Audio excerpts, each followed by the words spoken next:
Hello, hello.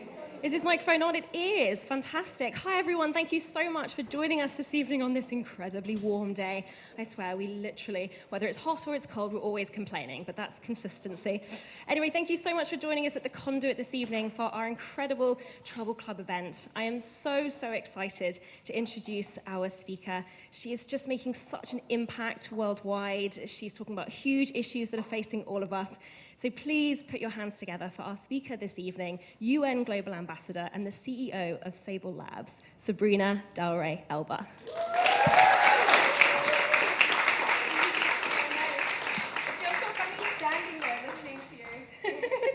Listening to an introduction, and I do apologize, these are so high. It's okay, it's like climbing a mountain.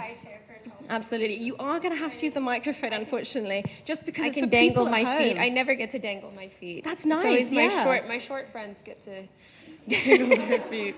We'll have an appreciation for it as well. Well, thank you so much for joining us. Yeah, we do need the microphones because we do have people watching at home. So if you are watching at home, hi, wherever you are. It's lovely to see you. I can't believe there's people here. Thank you for coming. No, it's an absolute pleasure. I'm so excited to speak to you about it because I have to say I absolutely love your company. It's so cool, but I want to kind of go back to the beginning a little bit. Tell me a little bit, because you grew up in Canada, but you're Somalian background. Tell me a little bit about your kind of background and holding on to your Somalian roots growing up in Canada.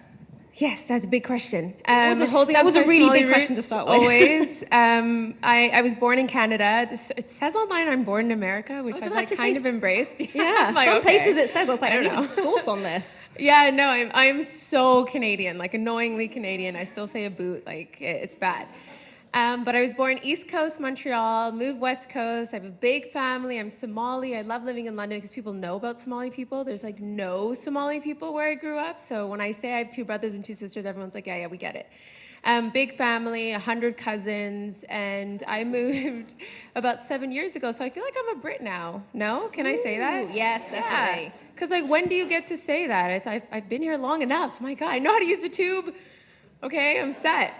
And I love London, and I married a Brit, and that's like a Canadian fantasy. Like, his accent was cute, and like, you know, I grew up on Harry Potter, don't judge me. And it was like nothing like that. So I was like, okay, that's not how everyone in England sounds. Okay. But Harry Potter is very misleading for everyone else in the world. Let me just say that. And the guy on CNN who's just like super British. And I have not met that accent anywhere in London. So I'm like, what's going on? Anyway, so I left Canada, came to the UK. That was 7 years ago. I didn't know what I was doing when I came here. My life kind of got whirlwinded by this like really cute guy. I just graduated university. I thought I was going to come here and do law school at like Oxford or something, like so chic, so posh. And then I decided I didn't want to work in an office because this guy was like traveling every 2 months. So I was like, okay, what can I do? Like, I've got to learn to work from home. But I ended up working in like Fitzrovia at a PR firm. That was not fun. I don't love PR, and if anyone here works in PR, I'm so sorry. Actually, my publicist is here. I was about to say, Ruby, wherever you are. Ruby, I'm sorry. But anyways, I decided that I wanted to explore business, and Idris is like such a dreamer and made me feel like I can dream, and I was this girl from a small town, relatively, if you think about it, like Vancouver, Canada is tiny compared to London. So I decided, okay, I'm also going to be a dreamer. I'm going to like start a restaurant or something. I don't know. Anyways, I started skincare, which is great. And I love it. And it's actually a bit of a long story. And I don't know if you even asked that in your question. I didn't. I was going to get to it, but I mean, go for it. Do you want to formally ask? Tell us about the skincare company. She asked. I'm not just ranting. Yeah, it's kind of a long story because it started as a COVID project, sort of like it was more than the banana bread and everything. We were all doing something. It's so excited to see a COVID project come to life. So many of them, banana bread companies died by the wayside. Oh my God, there's Buns from Home by my place. It was a successful, have you tried that? It's dangerous. Yeah, there's this woman and I think her son just baking cinnamon rolls in Notting Hill, and now she's got like a cute little shop. Anyways, sorry, I digress. So I started skincare. So it kind of all started not as skincare, which sounds weird, but it'll make sense in a second. So we had COVID, and I know you've all seen the memes. I was there. I also had COVID. And I'm thinking, oh my God, what have I done with my life? I'm sick. Like, all my African aunties are calling, being like, put ginger and lemon and tea, and like, what's wrong with you? Why are you so sick? And I'm like, I don't know. And I started like Googling wellness and like YouTube yoga and all this stuff. And I quickly found like I didn't quite fit into what I was finding online as like a wellness bubble or a wellness like community. No one looked like me. And all the sisters in here know what I mean. Like it was very Lululemon, very like smoothie and really fit people. And I was like, I don't feel like this is my wellness. When I think about what is affecting me the most at this point in time, it's actually missing my friends and my family. Like a really simple thing, it was community. So community became wellness to me. And me and Idris started having these conversations that we took to Instagram Live, which is so embarrassing, but everybody was doing it. And we called it Together Thursdays. Or was it Together Tuesdays? It was COVID. We didn't know the day of the week. It was Together something.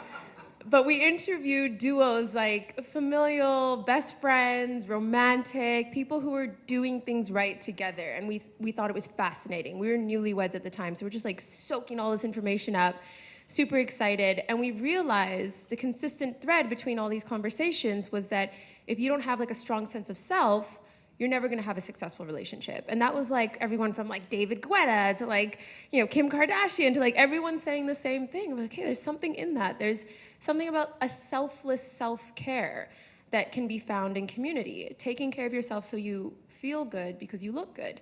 And we wanted to explore what that meant. Now, I come from like a generation of Neutrogena pads, like Clearasil, like St. Ives apricot scrub, you know what I'm talking about. And all of these brands, it didn't really speak to me. So I didn't quite understand how I fit into skin or what that routine would look like because I had 100 things. I literally had like one serum for like my dark spots and like this other expensive thing that with like just niacinamide in it. And like I had everything because that was where all my money went.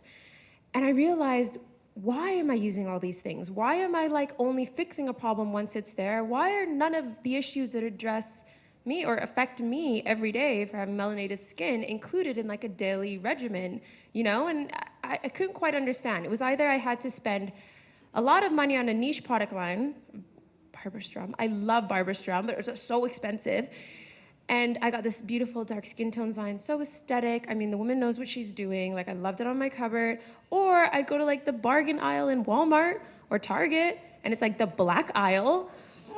It was like, there's no in between. Like it was so weird. There's no masstige product that looks at issues like hyperpigmentation and inflammation as part of your daily routine. And guess what? Everyone suffers these things. Everyone goes through it. It just displays itself differently on different skin. So we started thinking like, would you have a dinner, invite all your friends over, you got a vegetarian friend and like not have a vegetarian option on the menu?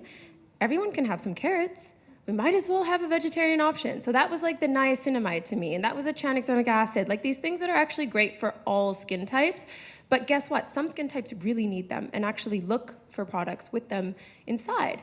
And it was also this sort of like, okay, you have this issue and now we're going to address it like a dark skin tone spot cream, like hyperpigmentation cream, but there was nothing preventative. So it was clear that it was always like marketing black problems as problems. Yeah. And not as like, you know, a regular skincare routine. So there's all that trauma inside from like not understanding how I fit into the beauty industry. And then there's Idris, who comes in and is like stealing my stuff. Right, I was gonna ask because... Will never admit to it, like from the shampoo down, using my cream as foot cream, like... You know what I'm saying? I was like, what is going on? Where's all my La Mer? Because he's just like, you know when guys do that? And it's like, do you use a finger, like a pinky finger? Like, not even, it was awful. Anyways, but then he had all these great points that I thought I knew everything, and he'd be like, well, why are you using 10 things if you know so much? Why is all your stuff like cool and clean, and my stuff says like invigorating and macho, and like my stuff's about your mental status as opposed to like your skin? And I was like, these are very fair points. I don't know. And he made me super question what a toner is too. Like, it was like, so you just like spray rose water on your face in the middle of everything? Like, I'm like, we have so much to learn. So we recruited a friend, as you do. It's like who wants to be a millionaire? Like, we like ask a friend.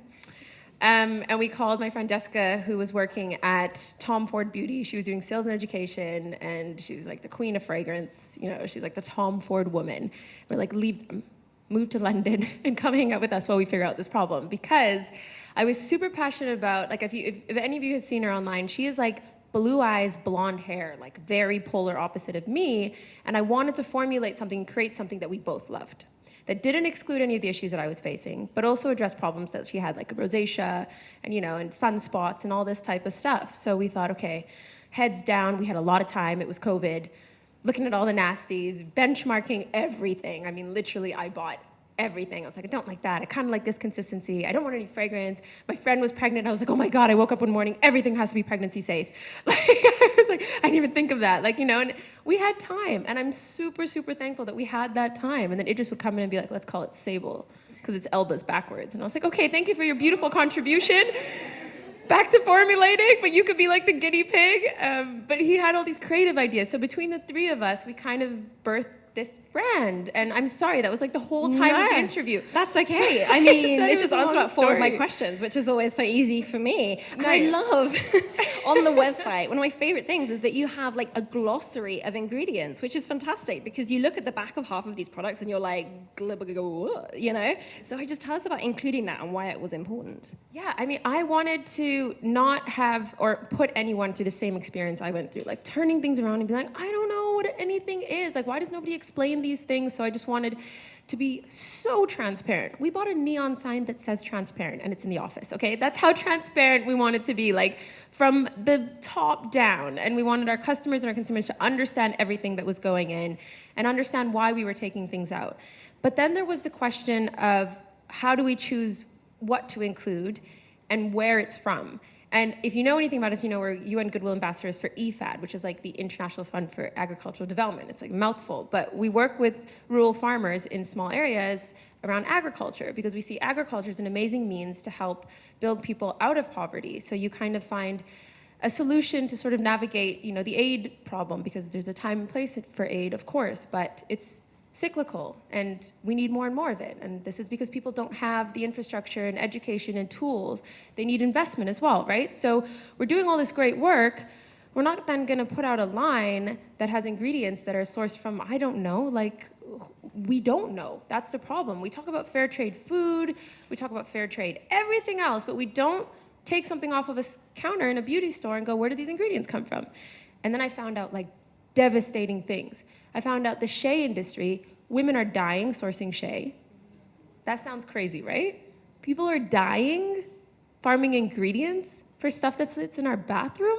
Like, I was devastated. I was like, hey, that's not gonna happen for us. Like, and you realize it's these massive conglomerates not wanting to invest in the infrastructure, because people, the supply chain is actually quite difficult when you're at that minute level, because my mom had to go to Somalia, help this farmer fill out his DHL forms just so he could ship his hustle out so that we can then process, there is no infrastructure.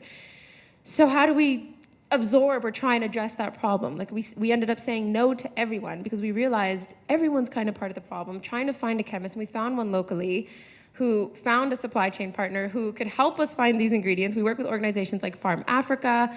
I asked Global Citizen, it took us an extra 2 years just to figure out that problem. So I'm super proud of how we've done our sourcing. I feel like responsible sourcing has now become like a buzzword, and I'm like, where were you like 4 years ago when we were trying to figure this out? But it feels really good to now put something where the ingredients are one, consumable, I guess, and digestible, but also two, that you feel good about buying. 100%, and it's such an important area to look at, as you say, talking about fair trade in all different kinds of areas. As you mentioned there, you're a representative, you're a global ambassador for IFAD, the International Fund for Agricultural Development. It's a long time. I mean, so tell us, because actually it was your mum who clearly is a really big inspiration to you. It's your mum who kind of put you in touch with that and kind of pointed you in that direction. Tell us a little bit about her as an inspiration and also kind of starting to work with agriculture and realizing how important it is. Yeah, I never thought I'd work in agriculture. Like, it So I say, sounded it's not so like the boring. sexiest philanthropy, is it? No, somebody told me that. Like, yields. what are you talking? I don't know. I can't even take care of my plants. Like, everything dies in my house. Like, I don't know a thing about agriculture. But actually, I think hearing my mom talk about like her pastoral lifestyle, like this woman like didn't have shoes till she was 7. Like, you're Somali, you might relate in some way, or maybe not. And grew up on memories of being outdoors and like herding camels and like loving living off the ground that she literally lived off of. So they grew everything they ate, you know, and they went to farmers markets, and that was like such a part of the culture. And she understood that for people in rural areas, growing your food is so important. So we went on this trip with IFAD, which she introduced us to, and she was like, you should go, you're going to Africa, go to this field visit.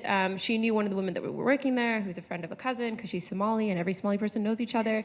So we ended up in Sierra Leone on this trip, and it was just like the most like mind-shattering trip I'd ever done. And I was like, oh my gosh, this is it. I can totally understand this, because my whole life I saw UNICEF ads of like Africans in very poor conditions, and it made me, I mean, I was the only black girl in my high school for one, and I felt like it wasn't representative of my family, who were so hardworking, and, you know, like I hated that narrative. And I was like, these people actually work so hard. And I say these people like it's one group of people, but I mean like rural people work so hard. And you cannot imagine the women that we met, like carrying children on their back, doing whole fields. Like, I was like, oh my, this is the narrative. This is it. Hardworking people who are not waiting for a handout, who are looking for investment and an opportunity. I was like, that's what I want to support. So we became UN Goodwill Ambassadors, which like feels very fancy. I was like, whoa. I was super proud about it and super excited. And now we get to do amazing work, and I get to meet amazing people and like have bilats with presidents. And I'm like, you don't know about agriculture? There's something wrong with your chief of staff. Like, and it's crazy because they don't. Because everyone thinks about aid. And like even in the UK, you know, there's this massive narrative around immigrants. Well, why do people leave? Because there's nothing for them back home. It's all part of the same problem. You need to address the root issues. And rather than just dishing out tons of hi, how are you? Humanitarian aid, you know, you need to, I just saw your beautiful face.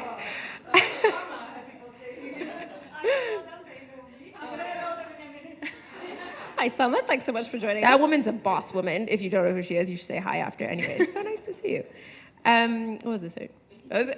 Anyways, I was just, you know, I just motivated, extremely motivated by what I saw on that trip. And I'm so humbled and so thankful to be working in that area now, so. I was about to say, like, your Instagram is like just Macron, you know, chatting about, you know, agriculture and speaking at the UN. And how do you feel in between, like, fashion and yes. McDonald's. Still, I'm embarrassed. But that's not what Instagram's for. Okay, let me live. But then you're like, you know, your excellencies. I mean, what is it like preparing to speak in front of the UN and talk to people like that, you know? I think it's, weirdly enough, I was saying to my friend Craig as I was watching, I'm more nervous to be in these rooms because it's like small and like everyone's looking and like, you know, with these big UN buildings, everyone's like really far away and, you know. Big lights. Yeah, big lights. To be honest, all you can't see, you know, and I'm like sweating bullets, but no one can tell because we're so far away. This is close. This is scarier. But I think when we're in those moments, you genuinely, and this sounds so corny, I know, but you get overtaken by your mission and what you want to say. And it just becomes this like, I just want to yell at everyone in here for not understanding, and why am I speaking about this? I spoke about it 100 times. And also, why do I have to provide the solution? Isn't that your job? Like, it's just this like flurry of emotions that just like, you know, floods you. And, definitely. Yeah. And I think a lot of people don't realize how insecure we are when it comes to food worldwide. We grow very few crops, far less than people know, and climate change is having a devastating effect. Have you seen that as you've been doing the work at IFAD? Oh my gosh, it's unavoidable. On the continent of Africa, it is unavoidable. Like, I was just in Somalia, I want to say it was like September, which actually is a while ago now, oh my God. And it was just in your face, just people could give a rat's ass. Sorry, I don't know if I can even say that. I was trying to be so Canadian. You can say what, shit, fuck, you're all good to go here, yeah. About like some distant, far off climate change or 1.5. They're like, we don't know what we're gonna eat tomorrow because I don't know what weather it's gonna be. Besides, there's been locust, drought, famine, locust, drought, famine. Like, it is every day, it is in your face, and it's devastating, and it's all over the continent. And it's so sad because it is the countries who contribute the least, literally have the smallest footprints, get the biggest impacts.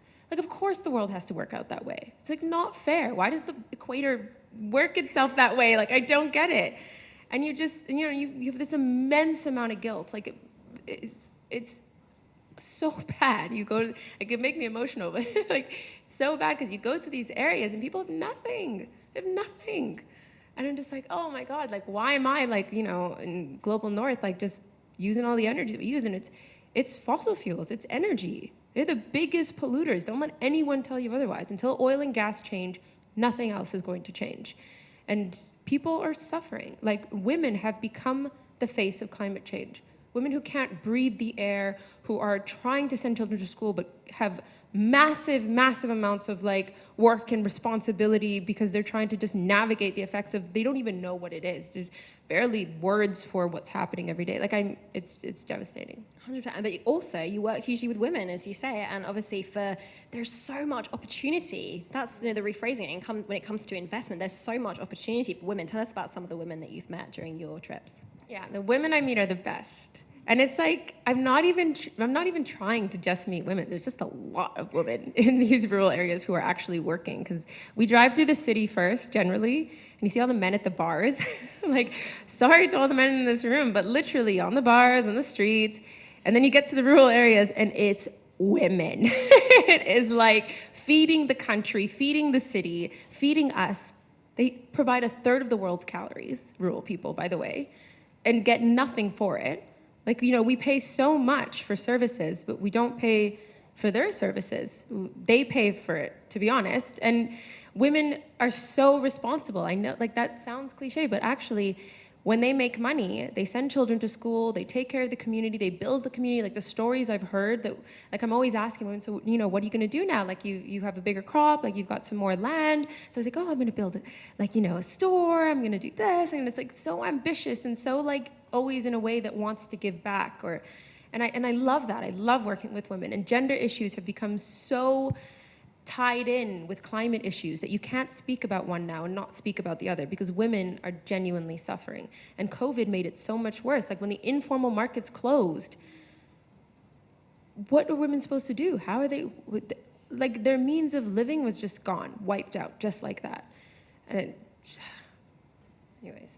I'm glad you mentioned COVID. I hope that makes there. sense. Yeah, it totally did. I'm glad you mentioned COVID there, because you and your husband were actually kind of instrumental in getting a lot of governments to give aid to a lot of these places as soon as you say, different kinds of trade links were cut off. I mean, that must have been quite a big, to hear about what's going on in COVID and then, how can we use our role to draw attention to the people who are going to really suffer on top of climate change and all the things they're currently going through?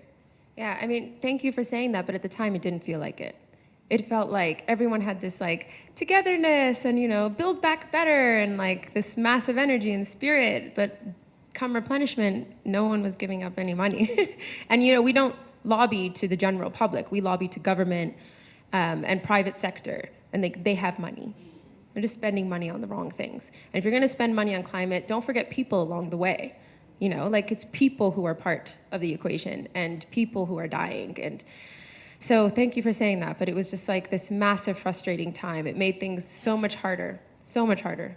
Absolutely, 100%. I mean, it was a hard time for everyone, but you can't even imagine what it would have been like in places where, vaccines were getting cut off and all those different things. Yeah. But, thankfully... Oh, and then that was the other thing. It was this whole, like, whether you're anti-vax or not, like, honestly, I whatever, but, to have the privilege of being anti-vax, when people are literally, would do anything for it. And that was just seeing that, yeah. 100%. Well, obviously, given that this is such a huge part of the company that you run, tell us about what advice you might have for other people who want to start companies that have really ethical supply chains and obviously approaching the huge challenges that come with that, because it's very easy to go and take a shortcut. But tell us about why it's really important that businesses should prioritize those ethical supply chains. Yeah, it's not the easy route. I'll just say that now. So if you're going to get into any business and you want to do it in a way that's ethical and speaks to your values, it's going to be hard. You're going to have to say no so much more than you can say yes. Trust me. And then people become the biggest issues. Like, we had partners lie to us about being B Corp. Like, how are you going to lie about me? Like, do you know, like, it's become quite apparent that people will always be the problem. People are the solution, but people are the problem. People are also the solution. Yeah. So, it's leveraging networks and don't be afraid to ask your friends. Like, all of that, like, ego, just throw it away. Like, ask everyone and anyone and be shameless about helping and asking for help when it comes to supporting a business, because small business is hard. It's hard. When we don't have investors, people look at us like we've white labeled because, it's like another celebrity skincare line. But I had to be super shameless. I had to be like, oh, you like it? Buy it. We don't have L'Oreal, okay? We're not sending everyone free product. That's one thing. You keep your products very simple. You're not bombarding people with like thousands of different kinds of things. It's like it's a very simple system, which is also so great. It helps everyone get on board. Yeah, I do have to thank Idris for that because, like I said, I was using like 10 things, and he was like, "I'm not using more than 3 things," and I was like, "That makes sense," But also, I understood from like everything we were learning that actually that's way better to be able to let the chemists get the right inclusions for all of the actives, so you don't have a single use or single ingredient item, because it doesn't even make sense. Why are we like buying a moisturizer and then putting all these little things like we're chemists from the ordinary? I was doing that. I was like, okay, this is my glycolic 2 point whatever, and it's like, I don't know, just let them do their job. They know better than anyone what inclusions should be. We don't know. And besides, we're double dosing on actives so much more than we think. It's no different from vitamins. You can only have so much, and then you have to make sure the quality is there. Like vitamin C is something I hear so many people say to me, I can't use vitamin C, like I'm sensitive to vitamin C. And it's because you're probably not using a staple vitamin C. Like it's so unregulated. So just even finding these things out, I'm always like, try our toner and tell me if you can't use vitamin C. And then I wait. I'm like, yeah. Watch the glow come through glow from within. And for many of us, we'd be terrified to work with our other halves in like every day, like in a business sense. What's that been like? Terrifying. No, I'm just kidding. No, I'm kidding. He's so great because he's such a visionary in a sense. Like, oh my God, I sound like I'm really bigging up my husband, but I guess you're supposed to big up your husband, but he really is. You're supposed to like him at least, I suppose. Yeah. That's fine, right? No, there's no judgment. Like, he's great. And we found this way of working where like he doesn't have, the time because he's like doing all of the other things Idris Elba does. So I can do like the gritty work and the emails, and and he can help provide like an overall creative vision and a dream, and and sense check us every time we get too crazy because it's like all women on our team. So, which is great. It's been like an interesting dynamic, and I love working with him. I really do. And what's your skincare routine like? And like first thing in the morning, last thing at night. What are you doing? Obviously, what's the process? Yeah. So there was a couple like cult products that were really hard for me to get rid of, like Sunday Riley UFO oil. I don't know if you guys know the green one, because of the salicylic, and like we haven't put much salicylic in anything other than our mask, which is once a week. So I love a daily salicylic. That was like the one other thing I maybe added. And then like I try every sunscreen and every lip balm because we still don't have these things. But as a founder, I realized you really have to use your things because you got to make sure if it's not working for you, it's not going to work for anyone else. So I'm constantly testing and like sometimes breaking out from testing, which is fine. I'm owning that now. I don't want to sell anyone anything that is irritating or causing inflammation. So I'm like my own guinea pig. So I'm using lots of Sable, but some other like little things as well. You need to have a lip balm. I'm pretty much addicted to lip balm. I have it at the back sitting there, but even sitting here without it like makes me stressed. I've been trying like lip balm and sunscreen. I want to make so bad, but making a vegan lip balm that doesn't have like lanolin in it and stuff is so hard, okay? It's so hard. And then we want to like highlight beautiful African ingredients as well, right? Because that was part of the, grandma's remedies combined with like contemporary science, and let's like watch that because that was fun to formulate. And it's like picking those hero ingredients and making sure that they're traceable. That also takes so much time. And sunscreen, oh my God, it's so bad for you. Like chemical sunscreens are so bad for the environment, but then mineral sunscreens make me blue. So I'm like trying all the good mineral sunscreens and like, trying to figure out what they've done. And then I'm like, do people not write things on their bottles? Because sometimes we'll make the same thing. And I'm like, huh. What's happening here? But it's a challenge. I would love to. Oh my gosh, sun cream was such like a revelation for me. Like I've been using it for years, the chemical stuff, and then someone was like, that's actually really bad for you to use it every day.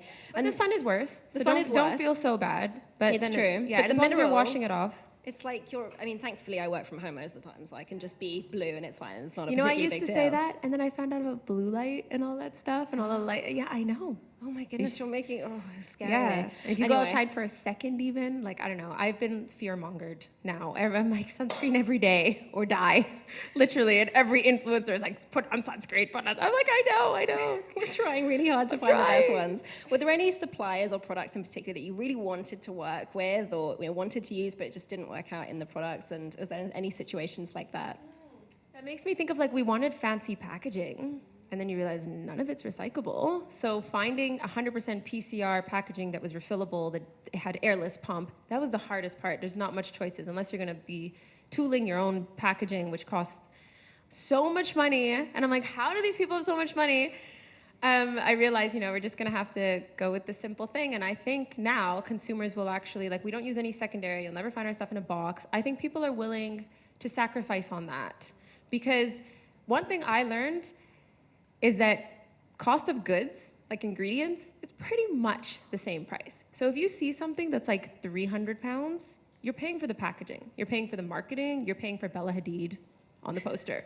Okay, that's what we're paying for. Bella Hadid, The formulations are most likely the same. So actually, people go in at, and I do too, go into these massive corporations and say mass products are actually really bad. But no, they're the ones who are tested on the widest groups and, and actually don't overcharge on packaging and stuff. That's just a bonus for them when they do have that. So it is about finding what works for you, but just understanding the market a little bit. I think we all should do a little bit of research. 100%. I mean, it's our skin at the end of the day, and what goes on it is incredibly important, especially things like children's things. I mean, that's where you hear about so much terrible stuff that goes into it, and it's this stuff is used really widely. But we're going to come to questions from the audience in just a second. My final question would be, if you work with so many, obviously doing agriculture is huge, but are there any other causes that you would love to shine a light on at some point in the future?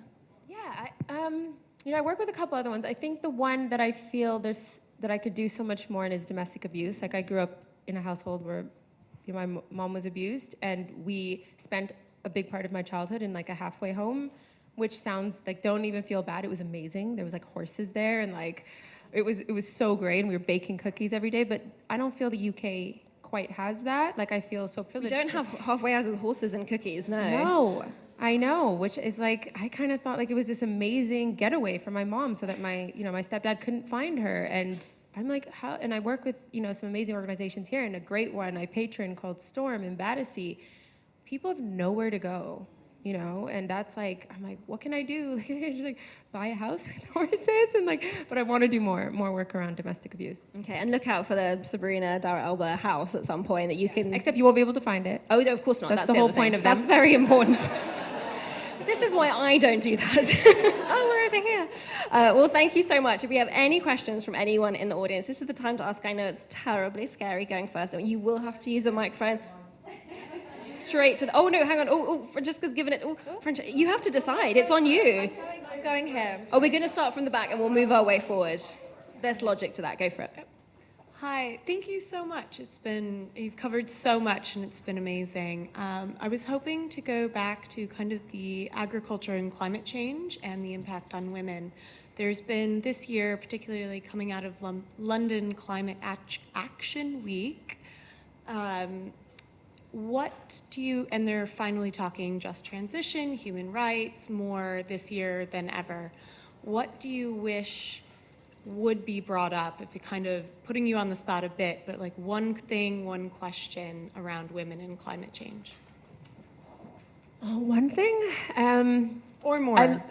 I love the loss and damages conversation, which you probably know if you attended. I think there's something to be said about some type of payback for what's been lost and what's been damaged, because you're never going to get it back, especially when you're talking about lives, right? So I think that's a really, really important part of the conversation that no one really wants to talk about enough, because it feels like this kind of gray area, because how do you mandate or control or regulate what that would be? But I think we need to actually talk about it.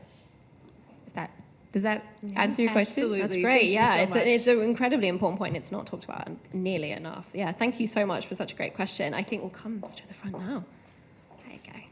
It's a big room, and there's only 2 microphones, so bear with us. I didn't get your name, by the way. Sarah. Okay, so say your name before your question. Nice to meet you. My name's Simone, just as well as I went after Sarah, because it's a really boring question. No such But thing. where do you see your brand expanding? Do you think, you said wellness means community, and us sisters, we love everything to do with hair and skin. Do you think you'd branch into other areas within the beauty kind of world? I would love to. No, I would. Genuinely. Hair care is my passion. I love, love, love, love anything to do with hair care. But I do think until I understand the conversation enough, I don't want to do it, because I feel like skin now, okay, I'm like, okay, I feel pretty confident now. I can sit here and talk about it. The hair care, I'm like, I have so much to learn. So much to learn. As much as an enthusiast as I am, I'm like, I still don't, like the diva curl thing threw me. Because I thought the no poo, the no shampoo thing was great. I was diva curling and then I threw it away. Like I literally threw it out the window, and I realized it's actually not even their fault. It's just because they were telling us to not use so much shampoo. So there's a buildup on your scalp, and then your scalp gets clogged. That's what was causing the hair loss, not the product. It was the methodology, right? So it's scary. It's like I'm like, I want to understand everything. And I think even go to school and get to know it. So I just want to be a responsible founder and get to know the area as well as I can. Great, thank you. Thank you so much. Yes, we'll just grab the microphone.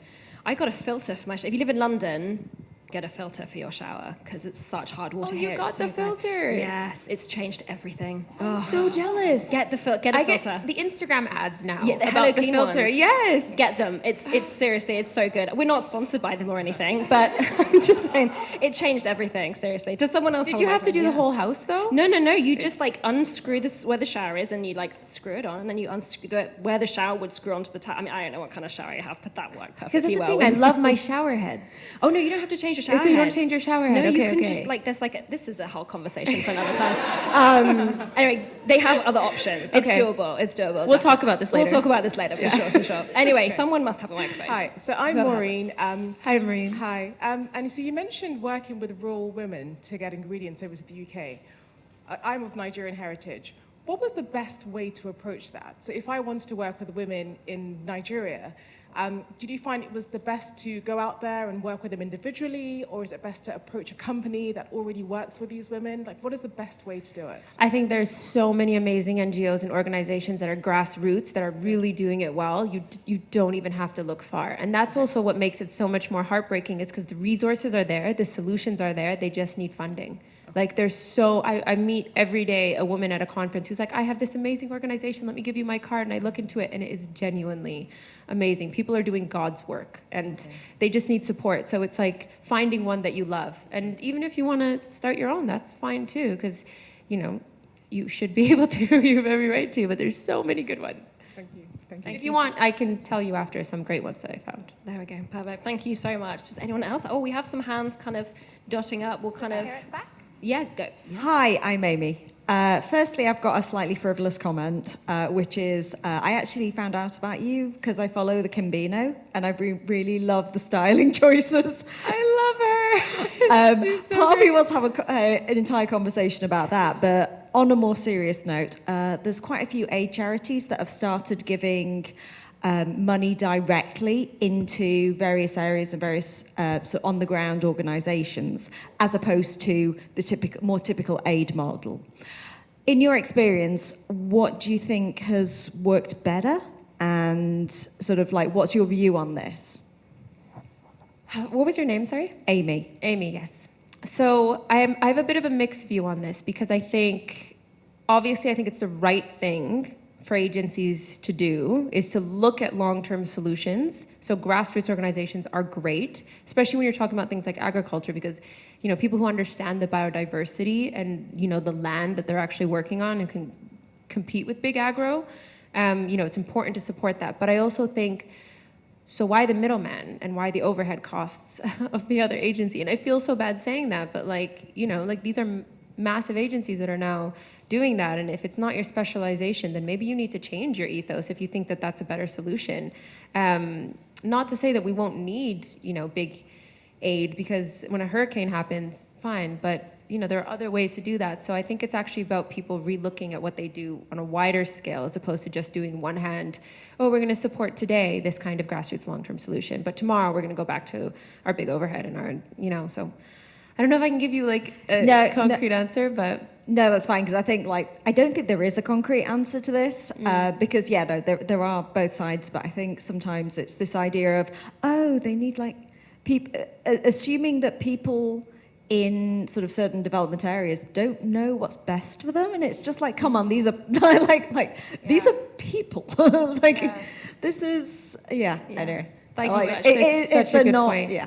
Thank you. Great question. Thank you. Thank you so much. Yes, does anyone else? Someone, I mean, I would love to just select you all, but you have to have the microphone, or people at home are like, no idea what's going on. Does someone have a There's microphone? one just here on the end. Yeah, go for it. You got to speak if you got the microphone. I think I've got the microphone. Sorry, everyone else. So my question is something I know nothing about, so excuse me if this is a very amateur question. But I was really interested in what you were saying about Bella Hadid and the £300 cream. Certainly, I've become much more aware of the disparity in terms of costs, in terms of, for example, clothes and fast fashion through COVID, and I think that's quite common amongst a lot of people. So I'm interested to hear about how much of the price disparities that we see is just marketing, and how much of it is being more cautious about where you get your product and fair trade. And because I've become much more suspicious of very cheap items as possibly a sign of exploitation of the people in the making of that product, having initially assumed it was about marketing and about design costs and about people at the other end, how much of it is one and how much of it is the other in your experience? Good question.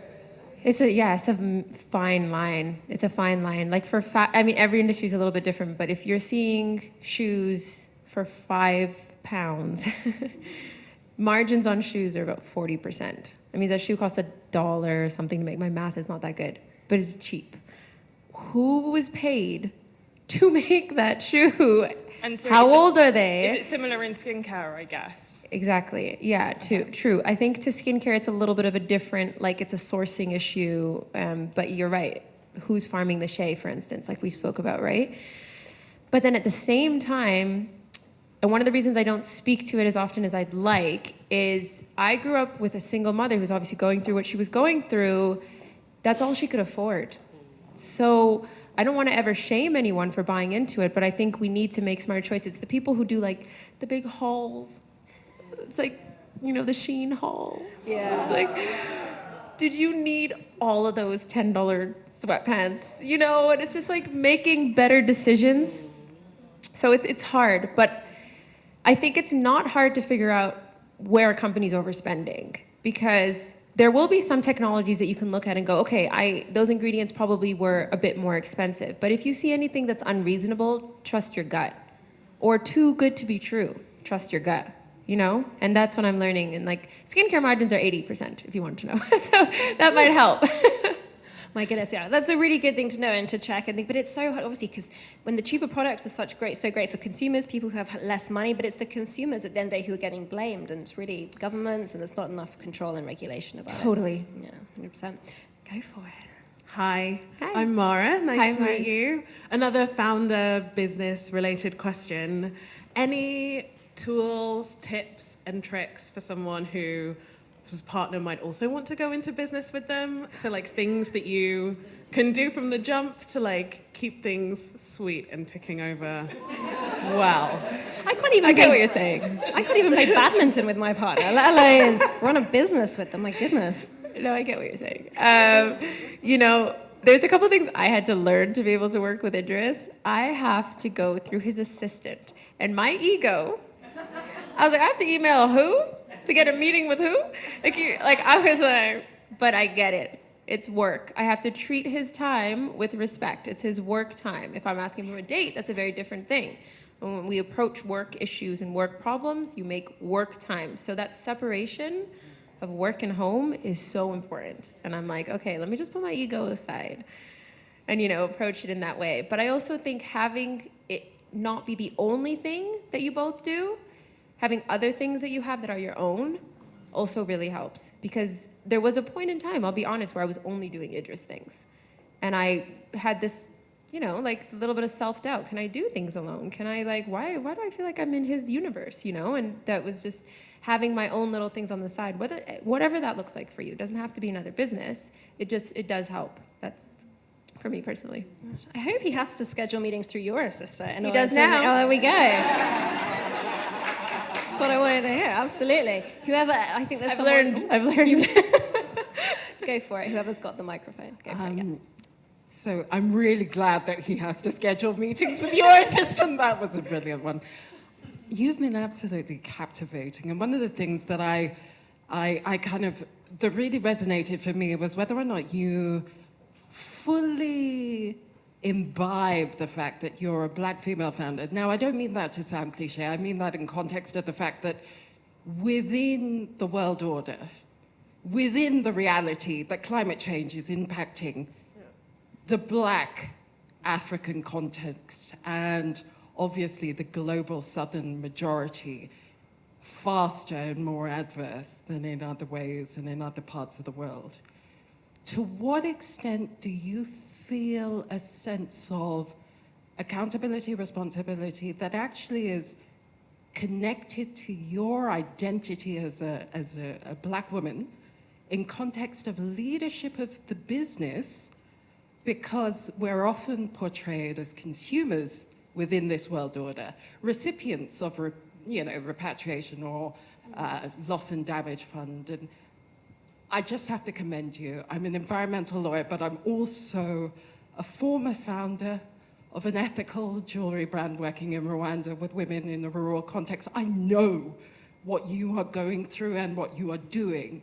So I just wondered if you could reflect on the what, without bigging yourself up, because that might be embarrassing for you, but on what you represent in terms of leadership of a business in a world that characterizes us often as just recipients, beneficiaries, or consumers.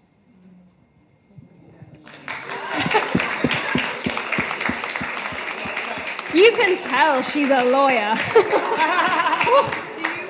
Do you want to come up? The judge rules, yeah, in her way, yeah, whatever she wants. Talk to us afterwards. Thank you for that. That is so, I feel like hearing it, because what you said about us being, sort of displaced or no, that's not the word, like sort of just dismissed as the consumer.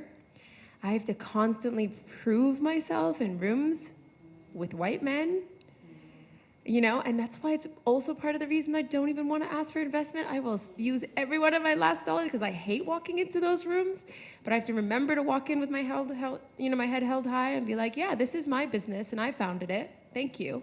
And I'm a black woman and we consume and you want us. Thank you. And it's that part that took me so long to feel confident about, because the whole world is telling you to not be confident, right? So I think I'm so lucky to have the husband I have, who is constantly bigging me up as a black woman. The most forgotten person on this planet is the black woman, right? And thank you for saying that and reminding me, because people ask me all the time, why did you really start this brand? And I have all these reasons, but responsibility is probably one of the biggest reasons. To give back to the woman that wanted something for me, So thank you for saying that. Thank you so much. Incredible question. Yes, go for it. You're saying you feel a sense of responsibility, and I was wondering because I've been to Ghana a few times, and we talk about natural ingredients and things like shea butter, and it's the buzzword now. Lots of products have got shea butter, and I found out that there's lots of women who are doing that work and getting paid absolutely nothing. Absolutely nothing. So I was wondering, how do you make sure, because you were talking about middle people before, it seems like you can't run a business on your own, and you have to vet the people that are running that you hire. So you vet those people, and then you've got to make sure that they are doing what you want to do, and making sure that lots of women who look like a lot of women here in this room are not being exploited, because that's what happens a lot of time in the beauty business, especially when it's the West, taking resources from the African continent. So how do you make sure, do you have to go on the ground yourself, or do you then trust people to go out there and do the work for you? Because like you said, you sent your mother. Now there ain't nothing like a good mother. So, you have to send your mother out there. So I want to know how many times you have to do things like that, or you have to actually be looking under the rug yourself to make sure, because then if you expand and you get bigger, you're in a business with your husband and you say that's mostly females around you. But if you do expand, how do you do that and still retain your ethics and the fact that you want to help those women? Like you say, they run things. So how do you go about ensuring that they still run things? Yeah, I like that. We run things. We didn't catch your name. My name's Heather. Nice to meet you. Okay, I have so much mistrust, and I feel so bad saying that. I don't trust anyone to do it. And my mom's going, or I'm going, or one of our partners is going, or Farm Africa is guiding us, and they're amazing. Everyone lies, and I've realized that. And they say it's from this supply chain, or this partner, or this, sourcing place, and it's so rarely what the picture of the book is, So it's about finding every hero ingredient that we want, every African sourced ingredient. It's about finding an organization or a person or a farmer. It's networking, it's community. And that part of community has been such a massive blessing on our brand because we meet amazing people and find amazing organizations. So that's why we still give back. So actually a percentage of everything you buy from Sable Labs goes to Farm Africa so that we can keep, it's almost selfish, so we can keep finding more people and help building infrastructure in that way. But you're right, I don't trust anyone. I don't. And I feel like almost irresponsible saying that because there's so many young brands who obviously don't have the choice and the luxury to be able to say no as much as we can. But at the same time, you've got to really open your eyes. Yeah, so people are being shorthanded all the time. Thank you so much. Great question. And I think we'll go for one more, whoever has the microphone. Okay, we'll go for two more. So whoever has the microphone, and then this lady in the front. So whoever has the other microphone, speak I love now. your hair. Your hair color. I want to dye my hair. Does someone have someone must have the other. Oh, no. Oh, okay. We'll go for you then. I thought someone else had it. Hi. So my name is Princess. I'm from the Advocacy Academy. What academy? Sorry, I missed that. The Advocacy Academy. Advocacy Academy. Yes. Oh, what a great name Yes, for it. I'm What is happy the to have Advocacy conversations Academy? about it after this. The question I sort of had was, I think I loved how you spoke about your lived experience kind of shaping the intentionality you had behind the brand. And when we talk about lived experience, a lot of the time I feel like young people get left out of the conversation, whereas young people will be the inheritors of this world. So I kind of wanted to know what you felt the role of young people who have lived experiences of injustice would be in kind of creating that change. Yeah, that is a big question. I feel like my instinct goes to a conversation I had earlier this month at Cannes, but someone asked me, what do you think we can do for young people? And I remember thinking at that time, I was really concerned about conversations being really closed off for young people because of this kind of very cancel, woke, sometimes too woke, culture where people are kind of scared to speak. And my brother is like he's gonna kill, he hates when I talk about him, but my little brother will almost not say anything because this is too this or that's too, and I was like, just say it. What is it? Just say it. I'll tell you if it's bad. Just say it. And it's like this very narrow box that they found themselves in by being so like Gen Z. And so I'm like, okay, well, at least millennials, we just did stuff, you're doing nothing now because you've and that scares me because they are the future. They're the ones, unfortunately, who have to act because the generations above them have failed them, right? So I think creating that space, but I also think it's our responsibility, and I say this as a millennial, I'm not a Gen Z, I know, that we have to create that space for them. So engaging internships with young people, allowing them to speak up, making them feel safe, being kind on social platforms, and just creating the world you want to see, because as much as we are to blame and the boomers are to blame for so much, they still have to be part of the solution. We still have to be part of the solution. So I don't know if that fully answers your question, but this came to mind. Awesome. Well, I think that's a really great place to end on. Can we please give Sabrina a huge round of applause? Can I? Thank you so much. Thank you so much for Thank you so much to you all for joining us at the Trouble Club. Thank you to the incredible Conduit. But it's just been so fantastic to have you. And So can I just say thank you to my amazing host, and thank you to everyone for coming. For such great it feels so questions. nice to see people here. Thank On you. this sweltering day, you can now go enjoy a lemonade or something cold or whatever it is that you need. But yes, have a lovely evening, and hopefully we'll see you at the Trouble Club and the Conduit Thanks, very guys. soon. Have a lovely evening.